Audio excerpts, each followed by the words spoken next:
Without a doubt, climate change is one of the biggest challenges the world faces today. During the recently concluded federal election, all major parties agreed on the need to take immediate action. However, it is to be seen if that results in strong commitment towards 2015 Paris Climate Agreement. But there is a lot that can be done at the local level, as 50% of the greenhouse gas emissions can be addressed in cities like Barrie. One of the organizations working to change things on the ground level is Simcoe County Greenbelt Coalition.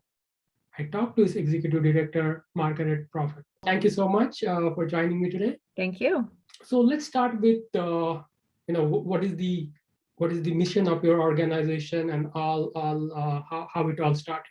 We started in roughly 2016, 2017. And mostly we got started because at the time there was a provincial review about land use, about the rules that we make, protections for water, farmland, protections for nature, and also where we urbanize. And so in Simcoe County at the time, we were feeling very much, not much different from today, under the gun of always trying to push urbanization to be a healthy form of urbanization that respects the boundaries of nature and climate and farmland preservation, but also 10 steps behind the private interests that wanted to not care about any of those limits. And when the province, I guess it was 2017, had announced that they were going to do the provincial land use review, we were presented with an opportunity with some groups that we knew in Toronto to say, you guys should really be thinking about this review as a way to help push smarter land use planning down the road. And maybe you should look into having the Greenbelt come to Simcoe County. And so the Simcoe County, the Greenbelt is provincially, it's a provincial land use plan that sets limits about what can happen on a specific geographic area. And Ontario's Greenbelt is the largest in the world, established way before us. So our initial mandate became to move those protections of the Greenbelt further into Simcoe County so that we could delineate places where we know we're going to need to protect for our water, for our food security, for access to nature, for our shorelines. And then on the same hand, push the urbanization to places so that people work and live and play in the same place, and that we can focus on the quality of the communities that we're building versus like the scatter shot that happens now, you know, strip mall here, subdivision here, green space in between, another strip, like it just keeps going. There doesn't seem to be much of overall coordinated feel to it. And that's how we started. And we had 15 members around, 15 organizations, grassroots organizations around the table at that first meeting. And we incorporated and started to push for Greenbelt expansion. And that's still one of our main priorities, is to ensure that Simcoe County gets its nature, its farmland, its water resources, get as much protection as possible. But as we have evolved in the past 4 or 5 years, what we've started to see is what we thought was just smart, sustainable communities is also a very valid way of addressing inequality, addressing affordability, addressing economic resilience, and also addressing climate action. And so the Greenbelt is still a piece of what we do, but our tone has changed a little bit more to say we need to be thinking about direct climate action, and Greenbelt expansion may be one of those tools, but also pushing back against fossil fuel infrastructure, pushing for equitable, diverse, vibrant communities that are make use of the existing infrastructure also has to be within our mandate, which is why it kind of feels all over the place sometimes, because to build a really healthy, vibrant community, you can't, it's not a silver bullet. You don't just have one thing that needs to happen. There's a multitude of things that intersect at the community level to make it healthy and equitable for everybody and affordable. Yeah, and that's interesting. You raised very, interesting points about housing inequality when it comes to, climate change. They're all part of climate change that we are living right now. But I want to just, go back to when you started in 2016. At that time, it was different government in Ontario. Now we have conservatives. So do you see any shift in policy and stance when it comes to climate change between these two governments? Are things getting better or worse when we are trying to deal with climate change? I would say it's almost like whiplash. That's how severe and stark the difference is. I wouldn't be the first person to say that the previous provincial government was getting everything right. There were still lots of flaws within their systems and within their policies. I don't think any government is built perfectly, because it might be perfect for me and imperfect for someone else. From an environmental point of view, at least the ideology of understanding climate change and making it a priority was there. Whether all of the tools were properly formulated and that sort of thing is another topic for discussion. What we have swung to is an ideology that speaks to climate change, but more greenwashes the idea of climate action is important. At the same time, we're going to do things that the climate scientists are telling us we know are wrong, that we know are direct threats to climate, such as building more highways and fossil fuel infrastructure. Destroying more wetlands is also a key, destroying more forests. All these sort of things have become much more easy to do with less oversight. Environmental consultations have virtually become meaningless. When the province first, this current government first came in, there was a summit about aggregate, and aggregate's very pervasive in Simcoe County. There's a lot of aggregate pits all over. And so very important to our region as far as how it impacts community health and water and economy, that sort of thing. And they were planning, the province was planning on redoing its whole Aggregate Resources Act and how that would flow. And in fact, the consultation didn't involve the public at all. They had a secret summit just with aggregate companies and construction companies. And a few of the people from Simcoe, and I know others in Ontario, went outside and protested to say, you don't have anybody here that talks from a First Nations perspective, that talks from a water perspective or an ecological perspective. So when it comes to climate change, even from canceling the cap and trade, the Made in Ontario Environment Plan, to me personally, it's a lot of greenwashing. And when you look at how the policies are enacted on the ground, what you see is more of the damaging things that the IPCC and climate scientists are telling us is absolutely the wrong things to do if we're to have a chance at mitigating any sort of climate disaster, or even to adapt to what's to come. So yeah, it's like whiplash. It feels very different because the ideologies are so different. Since the 2015 climate agreement, Canada is the only G7 country whose greenhouse emissions have gone up. So we have seen this happening under the Liberal government, which has shown much more commitment to the climate change. So I want to, if you talk a little bit about 2015 climate agreement and what came out of it and what was the importance of that agreement. Greta Thunberg was just speaking the other day that the global governments have had 30 years to deal with climate action, and because the climate science has been so dire. And so the Paris Accord and all of those wonderful things that are supposed to push people and push governments to make changes, do I think if they were being genuine to their commitments that it would be enough? Probably. We got to get us pretty close. But I would say that the commitments aren't as genuine as they like to believe that they are. And I don't think that's just for a federal party or a provincial party. I think even municipalities are struggling with, we want to be seen as climate leaders, but we don't actually want to make the hard choices. We don't want to make the tough decisions.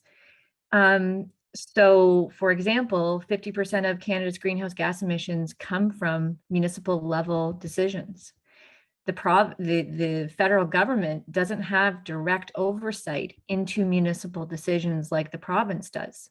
So that means that even if Canada has a climate plan, as ambitious as it may be, if they don't figure out a way to encourage, incentivize, limit municipal or support municipal decisions that take on climate action, that means 50% of our climate emissions are left in the ether, right?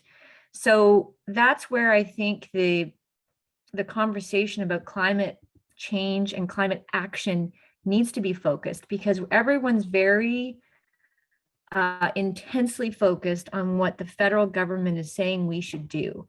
And the federal government needs to step up. And I wholeheartedly agree with that. But what that conversation leads to is people feeling disconnected from the issue, because I don't live in Ottawa. I don't live near the tar sands. I don't live where pipelines are going through.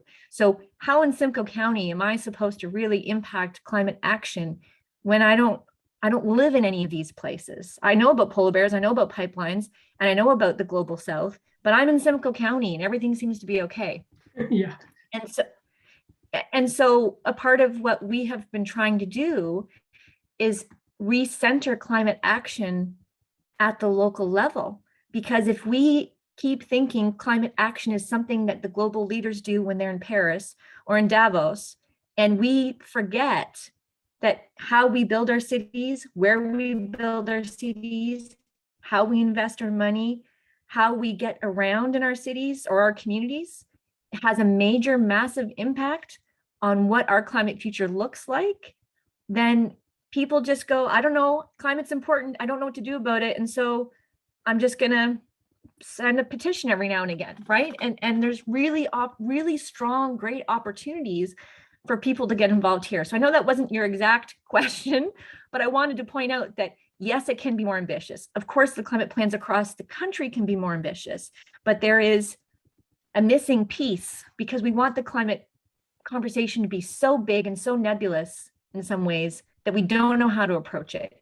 And we have to start changing that framing to say it begins here. It begins in Barrie, it begins in Springwater, it begins in Oro, wherever you happen to be. We can have climate conversations here, and we can push so that 50% that the federal government doesn't have direct control over, the people in those communities can push to have direct control over those greenhouse gas emissions, right? That was a blind spot for me in terms of trying to understand is, as you said, the leaders are talking about and they are finalizing plans in Paris, and then what we can do, here in Canada that can be, that can be implemented. So you mentioned about 50% of the emissions can be addressed at the local level, at the county level. So what could be those initiatives, and how can those emissions be addressed at local level? Well, so Diane Sachs used to be the former Environmental Commissioner of Ontario before this current province shut down her office and fired her, which speaks to, again, that whole seriousness about environmentalism and climate action. I digress, but she has a really famous quote that says, sprawl is Ontario's tar sands, meaning that although we like to point the finger at Alberta about the oil sands and how horrible that is for Canada, and it is, in Ontario, the thing that is driving up our emissions, which are continually going up and responsible for roughly 60% of our emissions, is transportations and buildings. So the more that we invest in individual car infrastructure, which is really fossil fuel infrastructure, the more driving we're going to have. That means their GHGs are not going to be going down, they're going to be going up. And everybody talks about, oh, we'll just all drive electric vehicles. Well, electric vehicles don't change the global picture of emissions. They move emissions to the global south, where the mining and all the production tends to happen, and makes us feel good, but we actually haven't reduced emissions at all on a global scale. So there's an equity issue with that too. And not everybody can afford an electric car, right? So we got that whole piece to deal with. So when we plan to build houses in places where we don't have streets, when we don't have wastewater, water facilities, we don't have stoplights, we have nothing. We have no hospitals, no services, no childcare facilities. We just decide to plunk houses in the middle of a farm field or a wetland. Not only have we lost whatever ecosystem services that farmland provides or that wetland provides, flooding, water purification, habitat, air purification, whatever. Not only have we lost that, we have also just increased our greenhouse gas emissions massively, because now you have this stranded community that you have to drive everywhere because there's no grocery store, there's no jobs, there's no childcare, there's no school. So now we're forcing you to drive more. We're paving over all of these lands that we know that we need to keep ourselves healthy.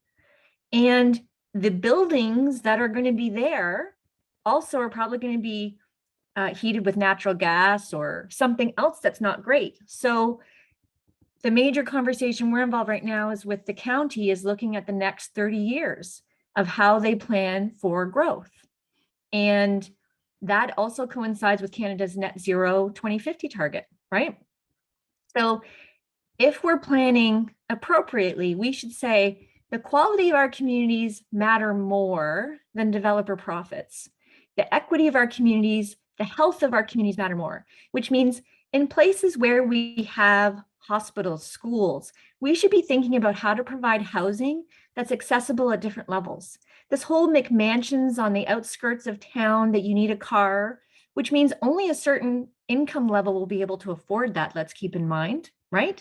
Because you'll have to have a car to be there. Plus you're gonna be paying $500, $600, $700, $800,000 and up to live there. Yep. So we are intentionally building exclusive communities that are inaccessible to young families, to seniors who can't drive, people that maybe have disabilities, people that don't have the economic situation to live there.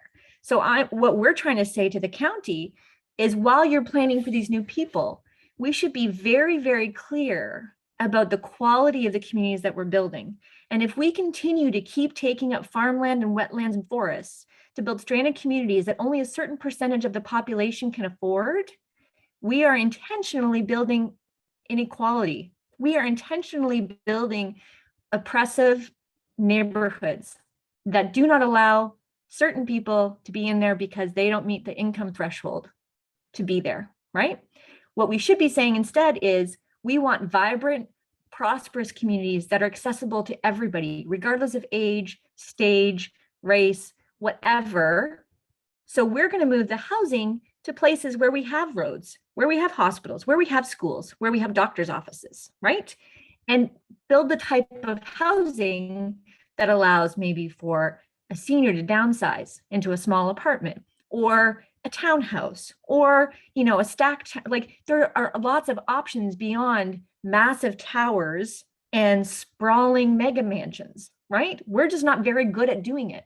So the county right now is going through these decisions, and these decisions will be hard baking in the next 30 years of how we grow. We can grow the way we've been growing, which will be problematic for climate, problematic for water, food security, or we can choose to be a little bit different. And that's one of the big conversations. The other big conversation we're having is about new highways in our backyard, right? That, you know, the Bradford bypass is one of our big issues, right? Because we know that highways, two things about highways: they don't improve traffic congestion, no matter what you say. No matter how much the provincial government, no matter what government wants to say it, the evidence that traffic engineers have shows that highways do not improve congestion, and in fact, they increase it. So they do not solve the problem. There are things that do solve the problem that cost a lot less. So we don't think that we should be building new highways. We do think that we should be building ways to give people choice to get around. Because guess what? It's another way to bake in inequality and unaffordability within our communities. Because if you need a car to get everywhere, to get to the dentist, to get to the courthouse, to get to anything, that means you now are stuck with a certain payment to be able to access your community. And I think that is a terrible vindication of the communities that we have built. We should be able to say, if you can't afford a car, that's okay. You are still a valued citizen and you can walk to the grocery store and you can walk to your municipal office and talk to your elected leaders. That is not the communities that we're building now. So the more that we invest in this kind of, you can each chauffeur yourself around for the rest of your days because we're not giving you any other options, need to be long gone, long gone. We need to be reinvesting that money into the quality of the communities we build, not just trying to get more highways, more sprawl, more pavement, less farmland. Like in a time when we're in a climate emergency, these types of decisions should be a non-starter. You talk about, the housing and walkable communities. What we have seen during this pandemic is, people moving out of big cities into, far away into houses, buying more cars. So right now there is not only a shortage of, homes in Ontario and Canada, but the Canada's new home construction is at record high this year. And as we are seeing this, this shortages, and there is this political crisis in a sense that politicians have to answer to people that why there is a shortage. So we see the big boom in housing construction, and are we losing this opportunity? As you talked about building not only big high rises, but also not building mega mansions. So are we losing this opportunity that this pandemic has given us to plan better cities that can be high density, walkable? Absolutely. And we assume that Canada is just building like everybody else. There are jurisdictions all over the world that have learned from our mistakes or learned the mistakes that we're making long before them and have changed. And they have more population, less money, less GDP, less resources than Canada has. So we need to recognize that these are choices. These are choices that our political systems are making to continue to build in a way that is so harmful economically as well, right? There are big interests involved in privatizing how housing is built. And right now, there was a time in Canada, or in Ontario at least, where the government would actually build housing, affordable housing for people. We stopped doing that and gave it out to private interests and then expected them to continue to do it. And if you look at the city of Barrie, for example, when they just proposed to increase the percentage of affordable housing from 10%, I think, to 20%. If you look at the comments that are received, look at how many developers are there saying, we don't think this is a good idea. This is going to be a problem for us. This seems too administratively difficult, however they window dress it. Because as long as you put public interests in the hands of private entities who are there to make a profit, why would you expect them to provide products to people that don't make as much money? We wouldn't do it. It just doesn't happen, right? You're not going to, they're not in the position of building custom cars for everybody. You get a certain amount of cars. These are what you choose from, and this is what we're willing to provide, right? They focus on the models of cars that make them the most amount of sales and the best return on investment. But we've forgotten that housing is the same sort of commodity. It doesn't have to be that way. So the cities, to be frank, that we build aren't green. They're not always that good looking. They're just mostly pavement and sidewalks and busy streets that you can't walk, you can't bike, you have nowhere to go. You're going from one strip mall to another strip mall with, there's nothing beautiful about the things that we have tried to build. Granted, City of Barrie has a wonderful waterfront and they've done a lot of work on that. But other parts of the county, when you get into how they've built their communities, you're not going, wow, this is beautiful. The nature's beautiful, but the busy roads and the things you can't walk across and parking lot after parking lot after parking lot, these aren't the kind of places that people go, I would love to live here. So the pandemic is trying to teach us we need spaces for people to access nature, right? There's also an inequality in as far as the people that were moving out of the downtowns were forced to, or not forced to, people that were moving out of the downtowns, buying bigger houses, had the economic ability to choose that. There are other people that don't have that choice. And guess what? They don't have a park near their apartment building or near their townhouse. And we're saying, well, all these people want better, so we're going to provide them. And then leaving the people there that don't have the economic freedom to make those choices, saying, well, if you wanted to move, you probably could, but you're, lazy or whatever it is, and you're going to stick in the downtown. So this is that kind of thing that the pandemic was trying to show us. We have an opportunity to come together to build better cities. And places like Paris, for example, they have made a lot of their downtown car-free, right? They have started to regreen their areas. So there are some jurisdictions that said, oh, I know what we need. We need less cars in the places so people can gather. We need more green spaces so everybody has access to nature, so they're not stuck in their high-rise building. They have nowhere to go. And some jurisdictions are doing that. I would say in Canada, like on general, there are some places that haven't done that, but the vast majority have lost it. They're back to building the communities that got them into this in the first place, right? And you talked about public housing. So I have some stat in front of me. That's a comparison between Barrie and other towns of similar size, Glove, Kingston, Greater Sudbury. So I see public housing in 2000. This is the comparison of 2018. Barrie has spent $49 per capita on public housing. Non-profit and co-op housing, it has spent zero in 2018. And if you compare that with Gulab, they spend around $180 per capita on public housing. Kingston has spent $140 per capita on public housing. So the budget is coming up this year, and City of Barrie is inviting residents to participate. They created this website where you can go and change some numbers, and if you when you say click, the information goes to the City of Barrie that what residents are expecting in terms of reorganizing the budget. So is there any expectation for from your organization, and is there any engagement that you are doing with City of Barrie when it comes to having more affordable housing built in City of Barrie? I think that would probably, yes, to a degree. I mean, we're not a housing advocacy place by trade. That's the Simcoe County Alliance to End Homelessness, and those kind of agencies would probably be taking the lead on it. But what I would say is that the pandemic has hit municipalities hard.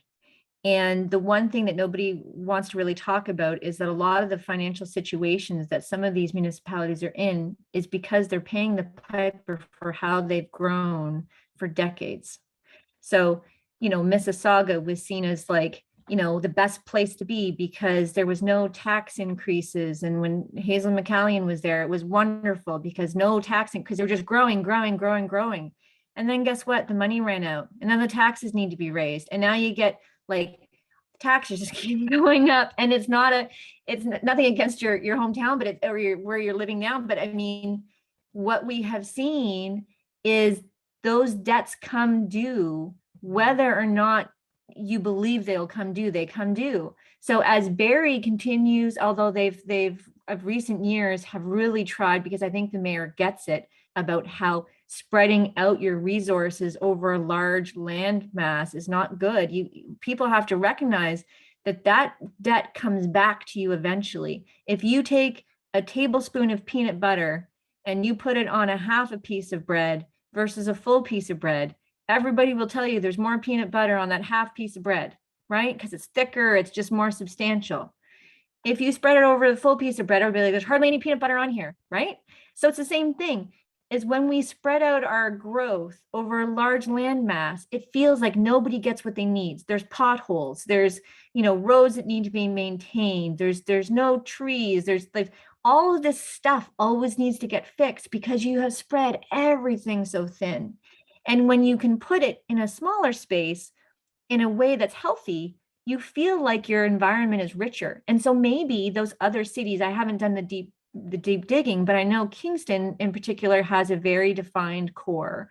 And so maybe some of these municipalities don't have the sins of the past to pay for, like Barrie does, which is a whole lot of sprawl, a whole lot of infrastructure that's in the ground that doesn't have enough people around it to really support it.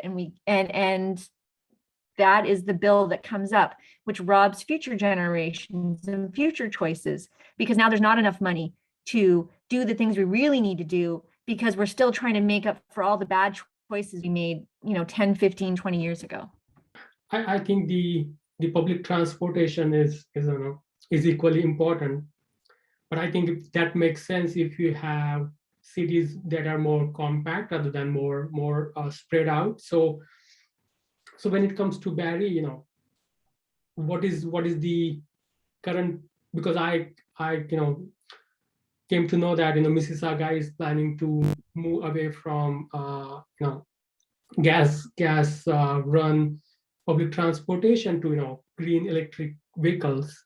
So what is the current situation of Barrie when it comes to public transportation, and what can be improved in terms of addressing climate change? So the most important thing is getting people out of their cars first. And some people would argue with me and say we need to focus on electrifying the buses, but the ridership is so low that really, even if you electrify, you still have tons of people in their cars. That's just the reality. So my personal preference is get more people out of their cars first. That would make the biggest impact. And you're probably going to be going, oh my gosh, here we go again. But there are formulas that demonstrate how many people you need to have in a hectare to comfortably pay for the services, right?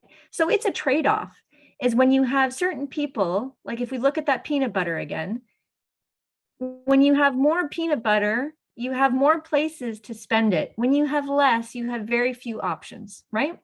So we know for density, in order for buses to be something that's sustainable and can actually make money so that you can invest in the system, you need to have a density that's well above what Barrie has right now. I think it's roughly 70 people per hectare for a bus system. Okay. And that's a bus that works on like a 10, 15 minute interval. Barrie's at roughly like 40. So we are like almost half of what the density, the amount of people that are in a certain hectare of what is required to properly fund a bus system. So what ends up happening is that Barrie puts in a lot of money, and Barrie's not the only one. Bradford, West Gwillimbury, others are constantly adding money to the pot to keep transit going. But when you have a transit system, they've shown that if you can make your transit system a 10-minute system, meaning 10 minutes is about when people don't have to plan for transit. You're like, oh, if that bus only comes every 45 minutes, I better look to see when the next bus is. Oh, it doesn't run on Sundays and it stops at 5. Now transit is inconvenient. You won't use it. So the less, if you can get it to a 10-minute thing where like the bus comes every 10 minutes, then all of a sudden people's behavior changes because it's just as convenient. The 10-minute interval is just as convenient as taking your car. So it means you need to have more buses and prioritizing high use routes, but that costs money. And if you keep spreading out people to the outskirts and you keep spreading that peanut butter wider and wider and wider, you will never get to the density that's required to make investments in the system. And this is where we are again. So what the province has recently done is reduce the densities that cities are required to meet, which means that those communities will never have the money to sustain a proper transit system unless the province and the federal government says, hey, here is more money. You don't have to do it on densities. Here's more money to put into your transit system. Until then, it becomes a languishing thing that is a self-fulfilling prophecy. No one uses the system, so we might as well not invest in it. Yeah, no one uses the system because it's not running every 45 minutes or every hour or only on weekdays or whatever, right? So it becomes a thing where if you want climate change to be taken seriously, you have to get people out of their cars. You have to give them alternatives to their car, bike lanes, walking, trails, GO station, buses, microtransit, whatever, get them out of their vehicles. Give them a choice. Because if you can't afford to fix your car one day, how far around Barrie would you be able to get, right? Or how far, like if I wasn't able to drive one day, I live out in Springwater, if for some reason I'm no longer able to drive, my closest grocery store is probably a 20-minute walk, a proper grocery store, right? So that's not a resilient system. That means when your family goes through hardships, you have no choices. You have to maintain a certain level of income in order to have choices in the communities that we're building. And that shouldn't be okay with anybody, because all it takes is a moment, a car accident, an illness, loss of a job, something to change. And then your whole involvement and your place in your community is based on whether you can drive to get to what you need. And that should no longer be okay. Whether it means everyone takes the bus, I don't care. But everyone should have the opportunity to live in what we call a 15-minute community, which is you should be able to get your basic needs met with a maximum of 15-minute walk.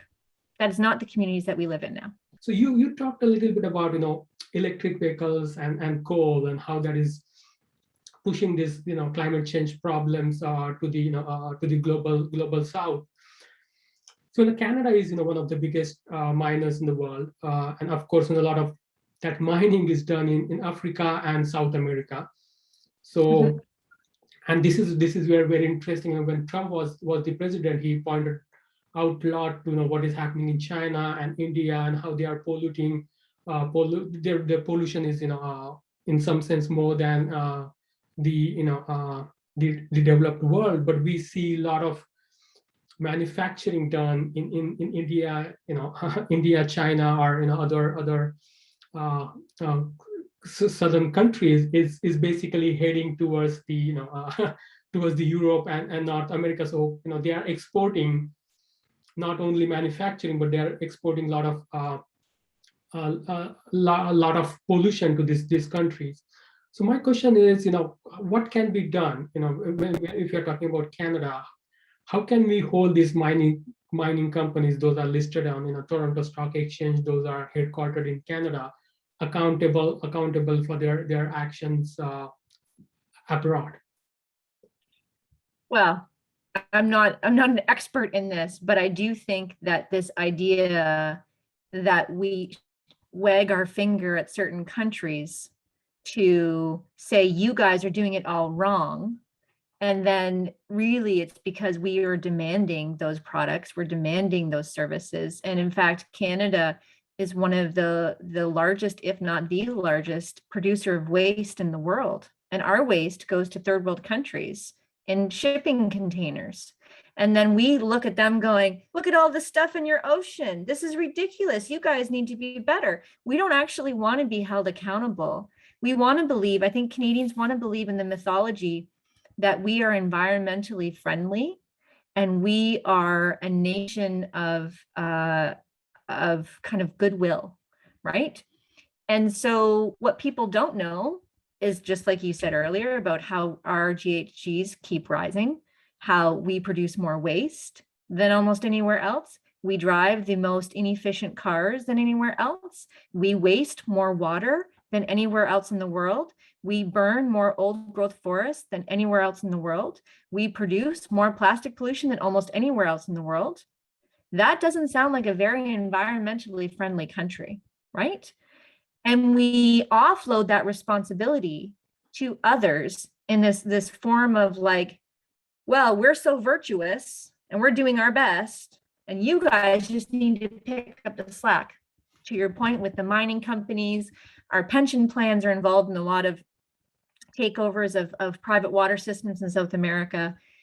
So there has to be a reckoning with the truth, similar to the Indigenous concerns. There's a truth and reconciliation piece about our history, about where our values are. And I don't want to digress too much into Indigenous issues, but I think there's also a truth and reconciliation in how we are as a country, whether we have been true to the values that we espouse, whether our policies meet what we think of ourselves, right? And I don't know if Canadians are really ready for that, because we're looking for those quick and easy solutions. Oh, just more electric vehicles, this will be fine.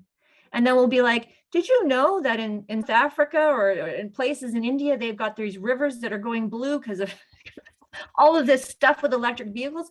Not making the connection that it might have something to do with that we were trying to offload our responsibility to reduce our greenhouse gas emissions to someone else, right? And there's not enough materials, last I read, to get into the electric vehicles anyways. And I think that's a part of the problem too, is when you look at what municipalities in Canada are proposing as how we get out of this mess, they are too heavily reliant on things that don't change the culture, don't adjust for the truth that we need to face, and just want to tinker around the edges. So if your greenhouse gas reductions plan focuses solely on everybody driving an electric vehicle, putting more cars on the road doesn't fix the problem of cars.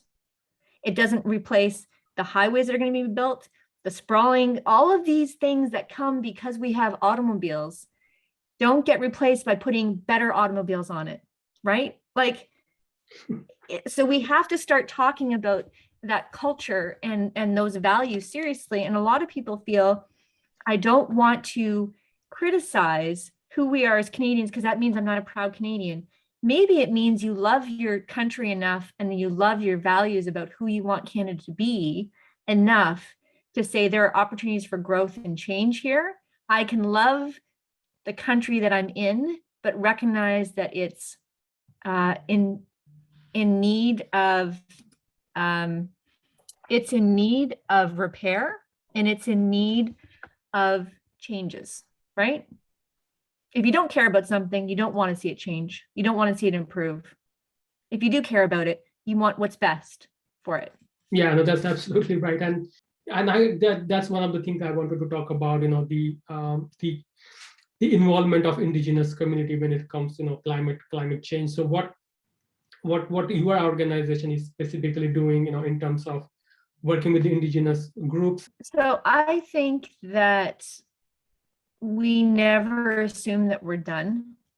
We don't call ourselves allies, not because we don't aspire to be that, but it's not our place to determine how we fit into their narrative, right? It's like, oh, we're allies, you guys can call us allies now. No, that has to be a title that's earned. We do work very closely with a lot of the grassroots individuals, which, there's this sense that there's one voice that speaks for all of them, and that's not the case. They're just as varied in opinions and politics as we are. So what we try to do is we've had a couple of we do educational videos to try and get people to understand the history of this place before colonization. So where some of these names come from, how people relate to the space. We also, I think there's some groups that are like, oh, we really need to force the Indigenous people to care about this issue. And they don't look at it as a reciprocity, right? It's like, I need you, I don't have to do anything for you, but you need to do something for me, right? And I think that just is a non-starter as well, because if you're not in it for reciprocity, if you're just in it for what someone else can give to you or your organization or your cause, you're back into exploitive kind of relationships, right? So we don't make a point of demanding anything, but when it comes an opportunity to say, as people who care about Indigenous issues, whether it be with land use or highways or whatever, we advocate on the best that we can and hold that space open. And if they end up, if Indigenous communities tend to adopt some of the issues that we care about, we keep them involved and informed as much as we can, but also recognize they have their own priorities as well. And I think trying to understand how to coexist and how to build on truth and mutual respect, right? That I have no rights to demand of your organization, of your culture, anything. right? Just like, you wouldn't in the most people, I would say, think that there is a power hierarchy, right? Whether it be because of age or race or gender or whatever, that because I'm in a higher power than you, I can demand. And I think that's what we've gotten used to with that colonial history and exploitative relationships, that I can demand of you because I have a higher authority. And so a part of our work is actually decolonizing ourselves. So we don't operate in a hierarchy. We have staff that are kind of on a flat structure, if you will.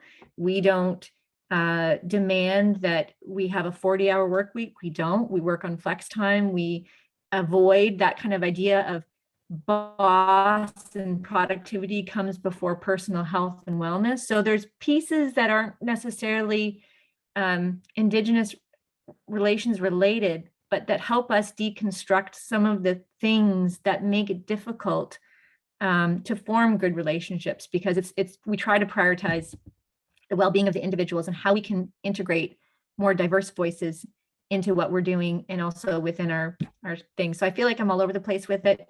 We definitely have more to do, especially with reaching out, but also respecting that we help when we're asked, we speak up when we're asked, even if there's nothing we can receive in return, and try to hold space for the issues that we know, like I said, with treaty rights, try to hold space for those issues to say, as people who don't have a direct benefit to this, we think this is the right thing to do. This completely makes sense, because I grew up in India, and it's so weird in India. Even though India was colonized for so long by British, there is some sense of this false narrative that the railroads were built by British, or the dams were were the betterment of Indians.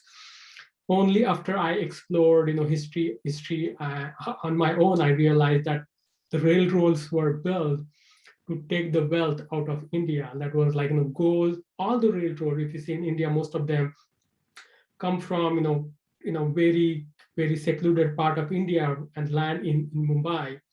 And that was the main port. So you could take all the wealth to Mumbai and just transport that from Mumbai to London. And that's why we see there's a lot of research done, like trillions of dollars, pounds of wealth have been transferred from India to UK. So practically they can name all their highways and buildings and roads, and after which part of India that India, not only India, but Canada and rest of the world, that money came from. So I think that is very important in terms of going back and try to deconstruct the whole origin of today's problem that lies in colonization and the private property, which is ultimately is it's taking away the property from people. Because I don't want to take more of your time, but when I was living in Boston, Massachusetts, we visited the White Mountains, in New Hampshire. And when just before the colonization, if you see, it's a beautiful mountain, a lot of green space, and that was, of course, there were indigenous people, and that was in a collective ownership. And then that was, when colonizers came from England, they take possession of all the mountains and call that private property. But over the period of time, people realized, and they kind of took that ownership back from individuals, and now they're trying to preserve that. So people are realizing that it's we have to understand what that really means, private property and and ownership. So my last question, and I don't want to be a Debbie Downer or pessimistic, but like sometimes I feel so much pessimistic, and see that's sometimes maybe this is the way human beings are, and there might not be any hope when it comes to these issues. So what is how you feel I'm talking about you personally, that are we equipped as human beings with all the differences and all the chaos that we are having? Are we equipped to deal with this biggest problem that that we have ever faced, and are we going to come out of this as as winners, trying to address this issue?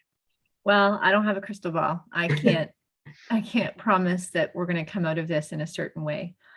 But I do think hope is a really fragile thing to mess with.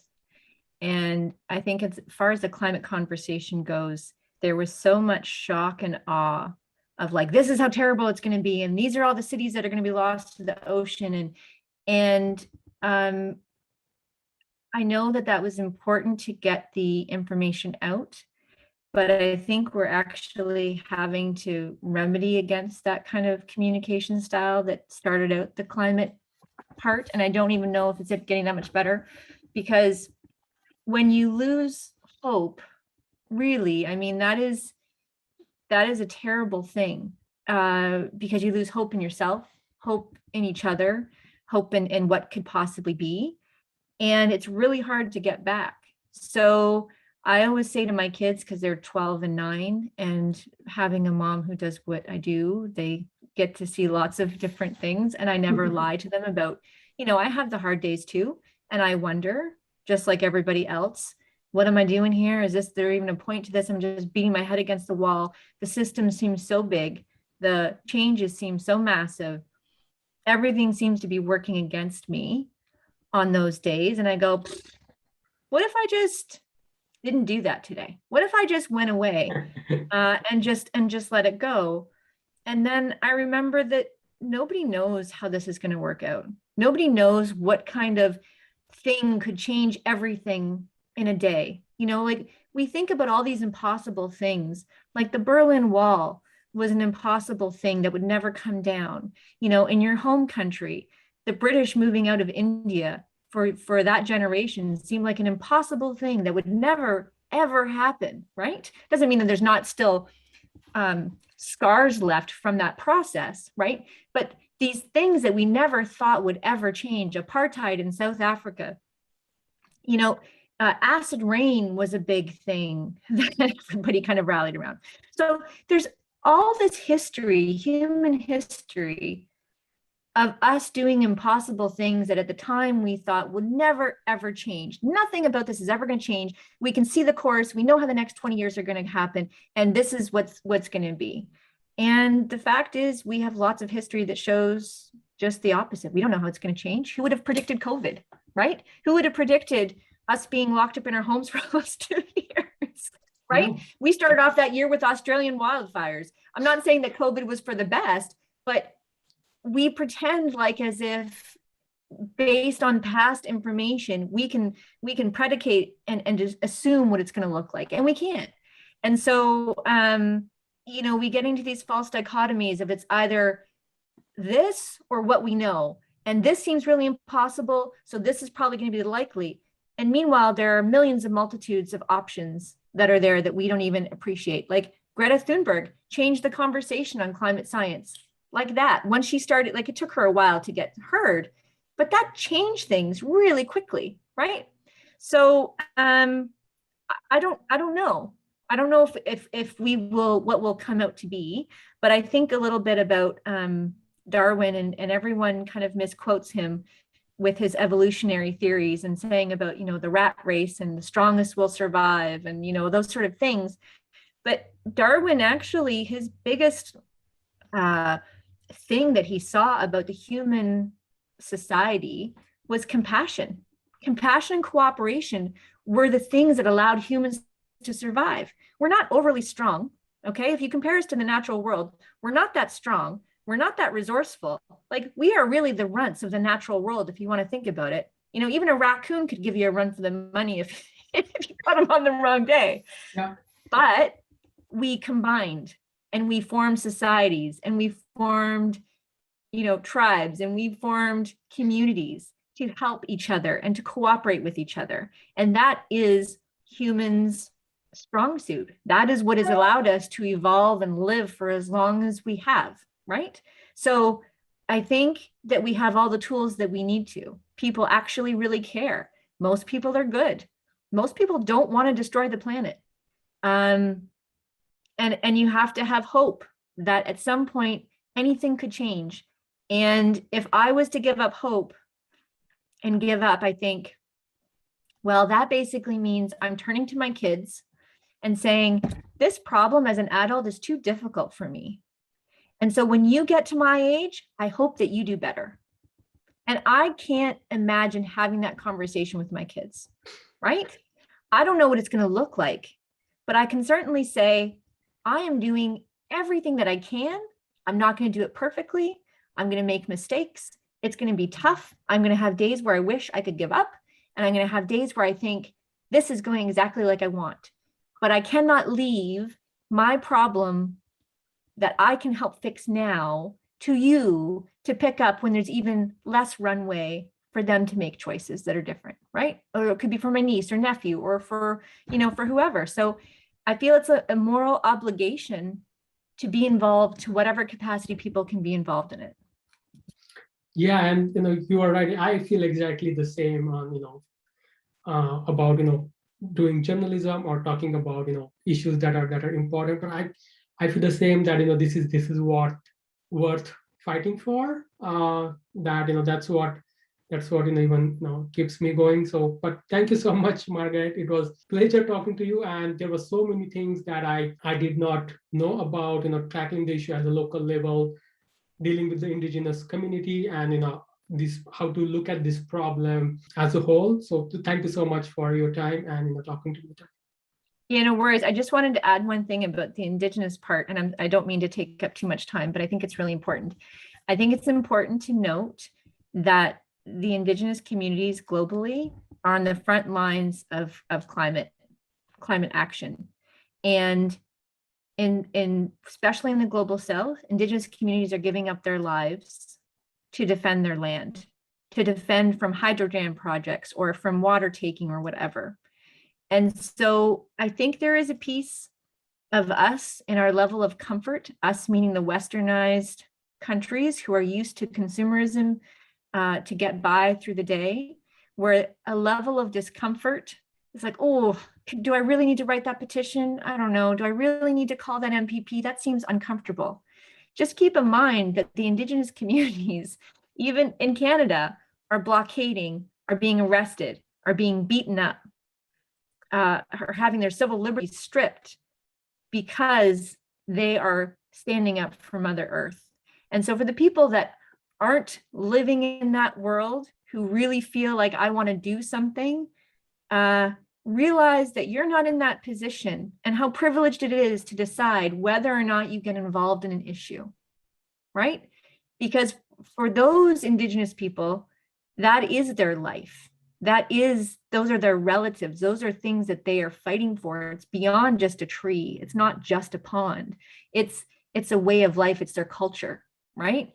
And so for those that are on the fence, be thankful that you have enough privilege to decide whether or not you're on the fence, right? That the people that, think that Indigenous people were moved to reserves because of treaties, no, treaties were signed. We were supposed to share this land. And then they were moved off their land, like you were talking about your story from India. Thank you for sharing that. They were moved in order to get at the wealth of the land. Those weren't places that they just said, hey, we've signed treaties. Let's go move somewhere, guys. Okay, we're going to go move here. Everybody come join. That wasn't how it was set up. So there are huge swaths of the Canadian landscape that have never been under treaty, have never been formally agreed to with the government, are still considered First Nations land. Yeah. But we assume it's all Canada. So anyways, I just wanted to throw that out there because there's that perspective about when we have a discussion about whether we stand up or not, whether we get involved or not, comes with a high degree of privilege, especially in places where they're fighting for their livelihood. Like I know there's a lot of the farm revolts in India, right? They weren't just fighting because they felt like it. They had nothing to do that day. Yeah. That was a life or death situation for them, right? So we all have to, for people in that situation, feel, I guess, lucky to have to decide, right, if you get involved or not. That's correct. Yeah, yeah. Thank you. Thank you so much, Margaret. It was a pleasure talking to you. All right. Thanks, Deepak. Yeah, thank you. Bye. Bye.